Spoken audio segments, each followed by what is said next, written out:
ஆண்டவராகிய இயேசு கிறிஸ்துவின் நாமத்தினால உங்களுக்கு என்னுடைய அன்பின் வாழ்த்துக்கள் நான் தெரிவித்துக் கொள்ளுகிறேன். ஆண்டவர் இன்றைய தினத்தை காணும்படி நமக்கு கொடுத்த கிருபைக்காக கர்த்தரை நாம் ஸ்தோத்திரிக்கிறோம். இந்த நாள்ல கூட ஒரு வசனத்தின் மூலியமாக உங்களோடு நான் இடைப்பட்டு தேவன் நம்மளோடு இடைப்பட்டு நம்மளை பலப்படுத்துவாராக. ஆமென். என்ன வசனம் அப்படின்னு பார்த்தீங்கன்னா, 2 நாளாகமத்தின் புஸ்தகம் 19ஆம் அதிகாரம் அதுல 7வது வசனத்தை நீங்க எடுத்துக்கொள்ளுங்க பார்க்கலாம். 2 நாளாகமம் 19வது அதிகாரம் 7வது வசனம் என்ன அப்படின்னு சொல்லிட்டு நான் உங்களுக்காக வாசிக்கட்டுமா?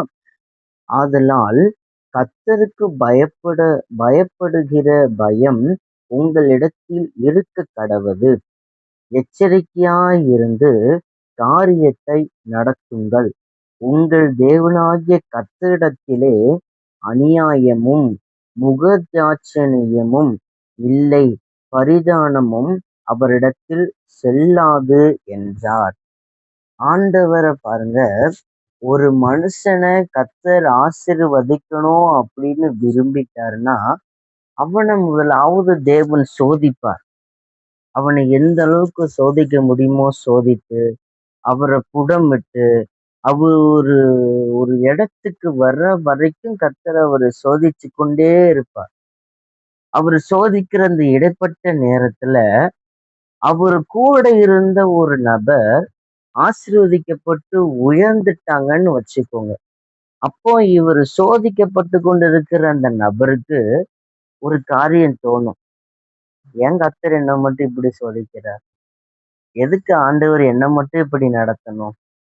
ஏன் தேவன் என்ன மட்டும் இந்த பாதையில நடத்துறார்? ஏன்? ஒய் ஒய் ஒய் ஒய்ன்னு சொல்லி நிறைய கேள்விக்குறிகள் உங்களுடைய இருதயத்துல வரணும். வந்தாதான் சரியா நீங்க போறீங்கன்னு அர்த்தம். ஏன் வருது தெரியுமா? ஆண்டவர் உங்களை சோதிக்கக்கூடிய அந்த நேரம் ரொம்ப முக்கியமான நேரம். ஏன்னா வேத புஸ்தகத்துல வசனம் இருக்குல்ல, அவர் என்னை சோதித்த பின்பு நான் சுத்த பொன்னாக அவர் நம்மளை விளம்ப பண்ணுவார். அந்த பொண்ணை விளம்பணும், அந்த பொன் ஜொலிக்கிறது மாதிரி நீங்க ஜொலிக்கப்படணும் அப்படின்னா நீங்க கொஞ்சம் சோதிக்கப்படதான் செய்யணும். இந்த இடத்துல பாருங்க, நீங்க சோதிக்கப்படக்கூடிய அந்த நாட்கள் உங்களுக்கு என்னென்ன காரியத்தெல்லாம் ஆண்டவர் கத்துக் கொடுக்கறா தெரியுமா?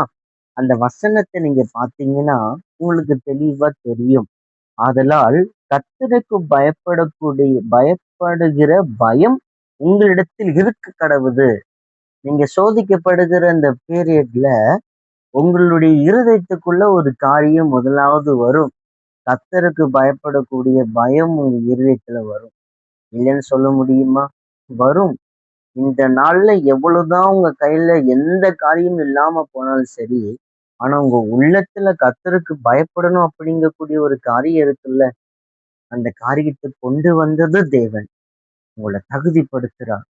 உங்களை அவருக்கு பயப்படக்கூடிய பயத்தினால் உங்களை நடத்துகிறார். ஐயோ ஐயோ ஐயோ ஐயோ அப்படிங்கிற ஒரு பயம் இல்லை. கர்த்தருக்கு நான் பயந்து நடக்கணும். அவருதான் என்ன உண்டாக்கினவர். அவரை மிஞ்சினவன் நான் கிடையாது. அவரை விட மேலாவன் நான் கிடையாது. நான் அவருக்கு கீழே, அவருக்கு முன்னாடி நான் தாழ்த்தணும். அப்படிங்கிற ஒரு கிருபை, அப்படிங்கிற ஒரு காரியத்துக்குள்ள கர்த்தர் முதலாவது உங்களை நடத்துவார். அடுத்து பாருங்க, உங்களிடத்தில் இருக்க கடவது எச்சரிக்கையாயிருந்து காரியத்தை நடத்துங்கள். உங்கள் தேவனாகிய கர்த்தரிடத்திலே அநியாயமும் முகதாட்சணியமும் இல்லை, பரிதானமும் அவரிடத்தில் செல்லாது. எந்த காரியமும் அவரிடத்துல பலிக்காது. இப்போ உலகத்துல ஒரு காரியம் நமக்கு வேணும், ஏதாவது ஒரு காரியம் கவர்மெண்ட்ல ஏதாவது ஒண்ணு வேணும் அப்படின்னா நம்ம எல்லாருக்கும் தெரிஞ்சதுதான். ஏதாவது ஒரு டிப்ஸ் மாதிரி ஏதாவது கொடுத்தோம் அப்படின்னா அது இன்னும் உங்களுக்கு அர்த்தம் உங்களுக்கு புரியும். கொடுத்தோம் அப்படின்னா நமக்கு அந்த காரியம் கிடைச்சிடும். அது உலகத்துல. தேவனிடத்துல டிப்ஸ் கொடுத்துல நம்ம எந்த காரியத்தையும் பெற்றுக்கொள்ள முடியாது. ஆண்டவரே இவ்வளவு கொடுக்குறேன், எனக்கு செஞ்சிருவீங்களா? இவ்வளவு காரியம் நான் செய்யறேன், எனக்கு செஞ்சிருவீங்களா? அப்படின்னு சொல்லிட்டு கர்த்தரிடத்தில் நம்ம போய் நிக்க முடியாது. அந்த மைண்ட் செட்டப் உங்களுக்கு வரணும். என்னால எதுவும் கிடையாது. முதல்ல தேவனுக்கு பயப்படக்கூடிய பயம், 2வது நான் எதுவுமே இல்ல. கர்த்தர் தான் என்ன நடத்துறார். கர்த்தர் தான் என்ன உயர்த்துவார். கர்த்தரிடத்துல நான் கேட்டா நான் பெற்றுக்கொள்வேன் அப்படிங்கூடிய மைண்ட் செட்டப் வந்துருச்சுன்னா, நிச்சயமா நீங்க ஆசீர்வதிக்கப்படக்கூடிய ஒரு தகுதிக்குள் நீங்க வந்துட்டு இருக்கிறீங்க அப்படின்னு அர்த்தம். ஆண்டவர் இன்னைக்கு உங்களுக்கு சொல்லுகிற காரியம், வேகமா வளர்ந்து போற வாழை மரத்த பார்த்து ஆச்சரியப்படாத. நீ தென்னை மரமா இருக்கிறியா? பொறுமையா தான் வளர முடியும். ஆனா தென்னை மரமா இருந்துட்டு நான் இவ்வளவுதான் இருக்கிறேன், இவ்வளவுதான் குட்டியா இருக்கிறேன் அப்படின்னு வளர்ந்துட்டு போற வாழை மரத்த பார்த்து நீ ஆச்சரியப்படாத. நீ ஆச்சரியப்படாத. அந்த வாழை மரம் ஒரே வெட்டுல கீழ விழுந்துரும். ஆனா அதே தென்னை மரத்த பாருங்க. தென்னை மரமும், வாழை மரமும் ஒரே நேரத்துல நடப்பட்டாலும், தென்னை மரம் நல்ல வளர்ச்சி அடைஞ்சிருக்கும். எங்கேயாவது தென்னை மரத்த ஒரே வெட்டுல வெட்ட முடியுமா? இல்ல ஏதாவது அந்த மிஷின் மாரி இருக்குல்ல, அத எடுத்து வச்சாலும் அப்படியே அறுத்து கொஞ்சம் கொஞ்சமா தான் எடுக்க முடியும். ஆனா வாழை மரம் அப்படி இல்ல. வெட்டுனா டக்குன்னு விழுந்துரும். அதுதான் சிலருடைய ஆசீர்வாதம். நீங்க தென்னை மரமா இருக்க விரும்புறீங்களா? வாழை மரமா இருக்க விரும்புறீங்களா? இன்னைக்கு நீங்க யோசித்து பாருங்க. எந்த மரமா இருந்து நீங்க உங்க வாழ்க்கையில போகணும்னு சொல்லி விரும்புறீங்களோ, அந்த காரியத்த கர்த்தர் உங்களுக்கு குடுப்பார். நீங்க வாழை மரமா இருக்கணும்னா சீக்கிரம் உயர்ந்திருவீங்க, சீக்கிரம் வெட்டுப்பட்டுருவீங்க, சீக்கிரம் கீழ விழுந்துருவீங்க.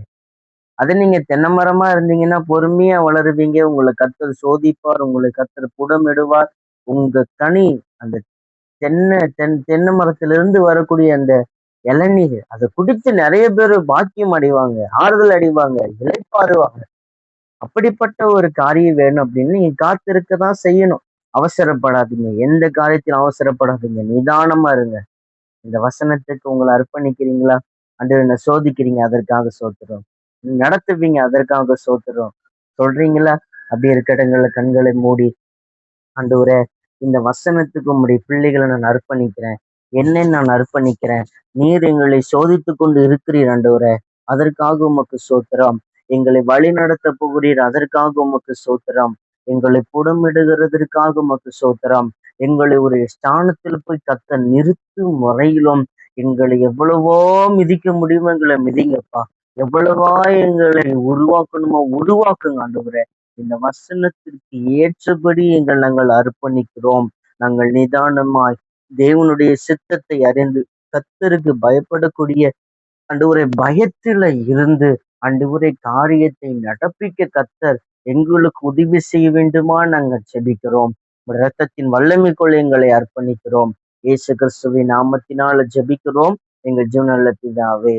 ஆமென், ஆமென். God bless you.